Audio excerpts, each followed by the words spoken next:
السلام عليكم، انا مروه صبري ودي قناتي. زي ما انتم متعودين مني كل فتره لما بجرب جهاز كويس بعمل لكم عنه ريفيو، سواء الجهاز ده كمان كويس او حتى لو مش كويس برضو بقول لكم ان الجهاز ده ايه عيوبه وايه مشاكله. جربت بقالي حوالي 3 سنين او سنتين ونص تقريبا بجرب في العجان ده، وكل شويه اقول هعمله فيديو وبعدين ارجع اكسل. فاخيرا جات لي كده لحظه نشاط وقلت هعمل لكم فيديو في ريفيو مفصل عن الجهاز الجانو الهايبر بلس ميكسر. الجهاز ده مش مصري ومش موجود في مصر، مش بيتباع في المحلات في مصر، ولكن احنا نقدر نجيبه بكل سهولة. الجهاز ده بيتصنع في شركة السيف. شركة السيف اللي هي في السعودية، جبت لكم قبل كده او صورت لكم منها الجانو برضو اللي هو كان 7 في 1، اللي هو الجهاز بتاع الوافل ال7 في 1. النهارده بقى هعمل لكم ريفيو عن الميكسر ده، وهقول لكم كل المميزات وكمان العيوب اللي فيه اللي قابلتني وازاي قدرت ان انا اتغلب على العيوب دي واحلها. تعالوا اول حاجه زي ما احنا متعودين نقرا نشوف العلبه ونشوف ايه اللي مكتوب عليها. اول حاجه الجهاز ده اسمه هايبر بلس ميكسر. في هايبر بلس، في هايبر ميكسر على طول، وفي هايبر بلس ميكسر. ده اللي هو تقريبا اخر اصدار نزل، او مش عارفه في اصدار نزل بعده او لا، بس عموما ده كان تاني اصدار ينزل من الجانو ده. المعلومات بقى اللي مكتوبه تعالوا نقراها. اول حاجه الجهاز ده 1200 واط. ف 1200 واط دي بالنسبه لعجان دي قدره كبيره او قوه كبيره. يعني العجان ده في القوه بتاعته ممتازه ممتازه، هيعجن معاكي حتى العجان التقيله، مش تبقي قلقانه ابدا وانتي بتستخدميه. تاني حاجه الحجم بتاع الحله بتاعته او الوعاء اللي هو بتاع الخفق بتاعه ده، الساعة بتاعته 7 لتر. 7 لتر برضو يعني الحجم بتاعه كبير، بياخد لحد 2 كيلو دقيق. يعني انا جربت ان انا اشتغل فيه 2 كيلو دقيق وعجنهم وكان ممتاز، ولكن انا من النوع اللي هو بحافظ على الاجهزه وبخاف عليها. ف يعني عجنت فيه مره او اتنين كده لحد 2 كيلو، ولكن بعد كده ما بقتش احب اكررها بصراحه. علشان برضو يعني نبقى بالراحه شويه على الموتور، هو ياخدهم، ولكن نصيحه مني يعني اقصى حاجه تستخدموها في كيلو دقيق لكيلو وربع مثلا. بالنسبه بقى للسرعات بتاعته، انا عندي في الجهاز ده 5 سرعات هوريهم لكم وهجربهم لكم دلوقتي. ما شاء الله يعني كويسين وبينجزوا معاكي. وكمان في الزرار بتاع النابض، اللي هو لو العجين معاكي ركن تحت او الكريمه ركنت تحت، بتعملي الزرار اللي هو بيمشي الهوك بتاعك او المضرب العكس. معاه بقى ايه الادوات اللي معاه او ايه الملحقات اللي بتيجي مع الجهاز ده. بيجي معاه 3 ادوات برضو هوريهم لكم دلوقتي، اللي هو الخفاقه والهلب اللي هو بنعجن بيه، وكمان الكف اللي هو حرف الكي. ايه تاني بيجي معاه زياده؟ بيجي معاه الغطا. انا مش عارفه هو باين لكم في الفيديو ولا لا. بيجي معاه الغطا اللي هو الباغ اللي بيبقى من فوق ده، علشان يخلي الدقيق ما يتبهدلش في كل المكان وانتي بتبداي العجن. فبيحافظ على ان الدقيق يفضل جوه وما نبهدلش الدنيا حوالين العجين. كمان هو مزود ب ليد كده من فوق بينور لك على العجين وانتي شغاله بيه. زي ما قلت لكم الصناعه بتاعته هو جاي من السعوديه، شركه السيف السعوديه هي اللي بتصنع العجان ده. وكمان الضمان بتاعه داخل السعوديه 2 سنين، لكن طبعا انت جايباه من بره مصر فهو ملوش ضمان. لكن انت ممكن توديه لو لا قدر الله يعني جراله حاجه او حصلت فيه مشكله، ممكن توديه عند اي حد بتاع خلاطات واللي هم الناس اللي هي بتصلح الحاجات دي يصلحهولك. ولو انت بقى بتتعاملي مع مكان محترم زي اللي انا جايبه من عنده ده، ممكن لو هي في مشكله في الاول كده قابلتك او حاجه بترجعي لهم وهم بيحلوها معاكي ان شاء الله. لكن ان شاء الله هو ما فيهوش اي مشاكل، وما شاء الله عليه الجهاز يعني اللهم بارك، من الحاجات الجميله اللي انتوا مش هتندموا ان انتوا جبتوها. تعالوا بقى نروح الجهاز ونجرب ونشوف الحاجات دي على الطبيعه.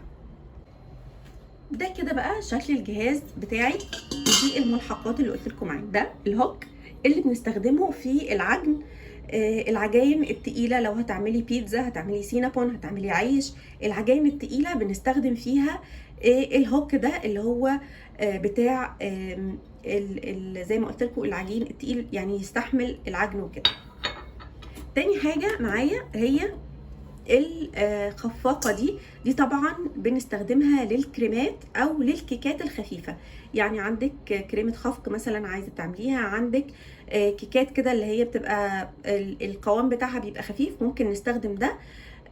وتعالوا بقى نشوف الحاجه الثالثه اللي معانا بقى تالت حاجه اللي هي الكف. ده بيبقى للعجاين المتوسطه، زي لو هتعملي مثلا بسكوتات، هتعملي بيتي فور، هتعملي كوكيز. العجاين اللي هي بتبقى نوعا ما مش تقيله ان هي تبقى صعبه على الموتور ان هو يلفها، ولا هي خفيفه وسايله زي الكيكات والكريمات. كده دول الملحقات الثلاثه اللي بيبقوا جايين معاه. كمان في بقى الغطا ده اللي هو بنركبه فوق كده علشان لما نيجي نستخدمه في الخفق او في العجن ما يبهدلش الدقيق اللي بره. كمان لو لاحظتوا ان انا لما بقفله كده اهو، بصوا قافل على الحله تماما، مفيش اي منفس ان هو الدقيق يطلع بره يبهدلك المطبخ او الرخامه بتاعتك. وهنا بقى لو انت عايزه تعملي اي اضافات تزوديه، عايزه بقى تزودي من هنا دقيق، عايزه تزودي بيض، لبن، اي حاجه، هيبقى الموضوع بالنسبه لك سهل من غير ما تقعدي تفتحي في العجان وتقفلي. بصوا بقى الحله بتاعته قد ايه كبيره. انا طبعا هرياه استخدام، يعني بعمل كل حاجه في الحياه بيه، فهو فعلا يعني هارد وورك زي ما هما بيقولوا، استخدام تقيل، وما تقلقوش منه ولا تخافوا يعني وانتوا بتستخدموه. وانتي بقى بتحطي الحله في هنا لوك كده ليها من تحت، شايفين من تحت المربعات دي، بتحطي الحله علشان ما تقعدش تلف منك زي في عجانات كده بتلاقي الحاجه لما بتعجني فيها بتلاقي الحله عماله تلف معاكي ومش عارفه تثبتيها خالص. ده في لوك كده مهما العجان اشتغل فبتفضل اللي هي ان هي ايه ثابته، مش بتلف ولا بتروح ولا بتيجي. كمان من المميزات بتاعته بقى، تعالوا اوريكم من المميزات بتاعته انه السكوتش اللي تحت. بصوا انا بشيله هو فاضي اهو، يعني حتى ما فيهوش عجين ولا في حله ولا حاجه. بصوا مش عارفه اشيله من على الرخام، انا ما رضيتش احط مفرش علشان اوريكم ان السكوتش اللي تحت بتاعه ده قوي جدا جدا وبيمسك في الرخامه.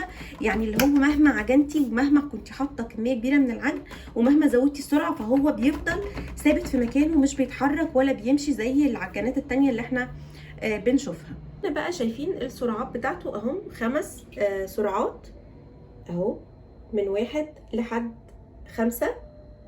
وكمان في الزرار اللي هو بيمشي العكس ده علشان لو عجين راكن من عندك من تحت او حاجه بتعرفي ان انتي تقلبيه. ميزه كمان بقى عندي هوريها لكم دلوقتي. من الميزات بقى كمان في انه في شايفين الزرار اللي هو بتاع الليد ده، ادي شكل الزرار اهو، بنشغله من هنا كده اهو. بيعمل ايه بقى؟ بينور لك في دايره ليد كده بتبقى من فوق من عند العجين، بتنور لك على العجين اللي من جوه او اي حاجه او الكريمه او الحاجات اللي انت بتعمليها، فبتخلي الدنيا منوره حتى لو انت بتشتغلي بالليل، فهو بيبقى منور وواضح قوي الحاجات اللي من جوه. كمان الناس اللي هي بتصور فيديوز هينفعهم قوي وحلو قوي موضوع الليد ده. تعالوا بقى اقول لكم الحاجات دي بتتركب ازاي. شايفين هنا في مكان ليها كده مربع من فوق اهو، انا بحطه كده، بحطه وبلف علشان يبقى ما يتحركش او يبقى محكم او كده. تعالوا بقى نبدا نجرب ونشوف السرعات دي شكلها ايه. مبدئيا كده انا ما حبيتش اجرب لكم فيه زي كل فيديو بعمله لكم عن الاجهزه، اجرب لكم فيه حاجه ابقى بعملها او عجين بعمله. انا عامله فيديوهات كتير مستخدماه، سواء عامله بيتزا، سواء عامله بسكوتات، سواء عامله كيكات. هتلاقوا في القناه يعني شكله وهو وانا شغاله بيه والنتيجه بتاعه الحاجه طالعه بيه. هنا كده انا قفلته. تعالوا بقى نجرب السرعات. ادي كده النور بتاعه اتنور، اول سرعه، تاني سرعه، شايفين حتى مع تاني سرعه اللهم بارك يعني شديده. دي الثالثه، ادي الرابعه، وادي الخامسه. عايزه اقول لكم بقى انه في خفق الكريمات والكيكات والحاجات دي فعلا مش بياخد وقت نهائي، مش بياخد وقت خالص، علشان يعني ما شاء الله السرعه بتاعته كده عاليه. وده زي ما قلت لكم اللي هو الزرار بتاع العكسي ده الزرار بتاع العكسي بتاعه، اللي هو لو حاجه راكنه من عندك من تحت، دقيق، كريمه، اي حاجه، وانت عايزه تجيبي اللي من تحت، فبتعملي الزرار العكسي ده فبيقلب لك العجين. وبرده انا يعني مش عايزه اطول عليكم الفيديو اكتر من كده، بس لسه هقول لكم طبعا العيوب بتاعته ايه. ونفس التركيب بتاع الكف والهوك، نفس الطريقه اللي بنركب بيها اللي ركبنا بيها المضرب السلك ده. تعالوا بقى نروح للعيوب بتاعته. ونشوف ايه هي. اول حاجه يعني الحمد لله العيب ده ما ظهرش عندي، ولكن ظهر عند ناس تانيين، الا وهو ايه بقى؟ ان المضرب السلك ده ناس اشتكت ان هو بيفك او بيتكسر. بس يا جماعه زي ما قلت لكم، خلوا المضرب ده للحاجات الخفيفه. يعني ما اروحش بقى اعمل بيه بسكوتات مثلا واقول ايه لا ده فك، ده باظ مني. لا، حافظوا على الحاجه واستخدموها صح. فما تعملوش بيه غير على قد الكريمات. طيب حصل وحد غلط وعجن بيه حاجه اتقل شويه، طيب ايه الحل في ده؟ في ناس في العتبه، يعني في جروب في العتبه، او في حد اعرفه انا على الفيسبوك يعني جروب بيعمل الحاجات دي وبيعملها كلها ستانلس. يعني هيعمل لك المضرب ده كله، هيعمل لك اخوه كده شكله بالظبط، بالجزء البلاستيك ده بالجزء الحديد ده، هيعمله لك كله من فوق لتحت كده ستانلس او الومنيوم تقريبا، مش فاكره. المهم ان هو محلوله يعني ان شاء الله، وليها حل. وفي ناس في مصر بتعمل زيه، وتكلفته ما بتبقاش اعتقد ان هي كبيره. وده كده كان اول عيب. تعالوا بقى نروح نشوف تاني عيب. فعايزه اقول لكم ان انا لو بعمل بقى كميه كريمه قليله، مثلا نص كوبايه كريمه مثلا، عايزه اعمل لها اضربها، وانا اوريدي مطلعه العجان فهستخدمه، يعني مش هطلع المضرب بقى التاني واوسخ كذا حاجه. فبتوصل الكريمه لحته صغيره كده في القاع بتاع العجان، والمضرب مش بيبقى واصل لها كلها. يعني لو قفلت كده المضرب مش بيبقى واصل للقاع. انا مش عارفه انتوا شايفينها من هنا ولا لا، شايفين المضرب مش لامس مثلا القاع، فما بيبقاش واصل للكريمه كويس، وبتاخد بقى وقت على بال لما اعملها او ان هي تتخفق، او يعني بستثقل ان انا اعمل فيه كميات قليله. فتعالوا اقول لكم بقى الحل اللي انا عملته، علشان لو حتى هعمل نص كوبايه كريمه بس، عايزه اخفق نص كوبايه كريمه او نص كوبايه موز، هعملها ازاي؟ بصوا بقى الحل اللي انا هعمله. انا هخلع كده المضرب ده، وهخلع كمان اللي هي الغطا ده، وهرجع تاني ان انا اركبه. المشكله دي بتقابلني في الكريمات بس، لان انت العجاين اوريدي احنا بنعمل يعني بيبقى اقل كميه، بتبقى مثلا 2 كوبايه ونص دقيق مثلا، او كوبايتين، فبيبقى كتيره. انا هنا كده اهو، وهنزل الجسم بتاع المضرب، وببدا انه انا اشغل. ثانيه احط الفيشه، وببدا ان انا اشغل. بصوا انتوا شايفين المضرب مش واصل لتحت ازاي؟ بعمل ايه بقى؟ انا بخلعها كده من مكانها، وبرفعها انا بايدي شويه، بحيث ان انا اوصل المضرب اهو، بحيث ان انا اوصل المضرب لكل الكريمه اللي موجوده. شايفين؟ فانا رفعت بس سنه بسيطه، ما ببقاش رفعته كتير، هي سنه بسيطه بس، اللي هو انا اوصل بس المضرب للكريمه من تحت. ودي كده تاني مشكله برضو عرفت ان انا الحمد لله اتغلب عليها. تعالوا بقى نشوف تالت مشكله عندي، ودي مشكله بقابلها في كل الاجهزه اللي انا بجيبها من السعوديه او بجيبها من بره، ان هي الفيشه بتاعتها ثلاثيه. قلت لكم انا حليت المشكله دي قبل كده ازاي. اما ان انا استخدم مشترك، بس المشترك انا لا انصح بيه، وخصوصا مع الاجهزه اللي هي بتسخن، زي مثلا الجينول 7 في 1 اللي انا كنت جايباه، اللي هو بتاع الوافل وكده. ما انصحش ان احنا نستخدم الفيشه اللي هي بتبقى، او المشترك اللي هو بيبقى بيتحط في الفيشه وبعدين نحط فيه ده، لانه ساعات بيحصل قفله، بيعمل ماس او كده. ولكن انا بقى عملت حاجه لذيذه قوي ووفرت عليا وريحتني كتير، لان انا عندي اجهزه كتير قوي فيها الفيشه الثلاثيه دي. تعالوا اوريها لكم.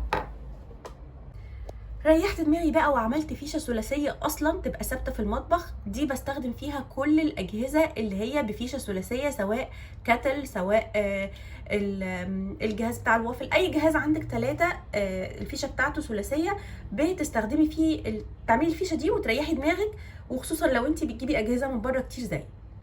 طيب في المجمل بقى نقول في الجهاز ده هو جهاز ممتاز. لو دورتي على جهاز بنفس المواصفات دي هنا في مصر حتى لو هي ماركه مش معروفه مش هيقل فعلا عن 10000 جنيه. ولكن الجهاز ده انا كنت جايباه من حوالي 2.5 سنين، يعني من رمضان اللي جاي ده مثلا هيبقى 3 رمضان والجهاز ده عندي في البيت. ما شاء الله يعني. فكنت جايباه بحوالي 2750 او 2950 حاجه كده في الرينج ده.